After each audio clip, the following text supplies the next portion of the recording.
ஸ்ரீ மாத்ரே நமக.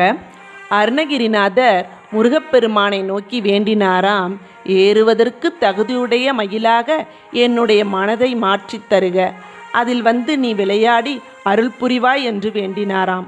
முருகப்பெருமானுக்கு மொத்தம் 3 மயில் இருந்துச்சாம். உலகத்தை வலம் வருவதற்கு பிரணவத்தை மயிலாக்கி பிரணவ மயிலோடு வலம் வந்தார். அதுதான் முதல் மயில். அதற்கு மந்திர மயில்னு பேரு. சூரனை சம்ஹாரம் செய்வதற்கு புறப்பட்ட பொழுது தேவேந்திரன் மயிலாக இருந்து முருகனை சுமந்தார். அதற்கு தேவமயில்னு பேரு.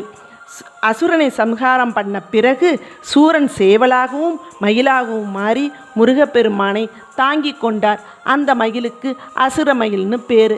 ஆக 3 மயிலில் ஏறி வரக்கூடியவர் நம் முருகப்பெருமான். இது எல்லாத்துக்கும் மேலே நம்முடைய மனதில் முருகர் எழுந்தருவதற்கு தகுதியான மயிலாக மாற்றிக்கொண்டால் எழுந்து அருள் புரிவார்.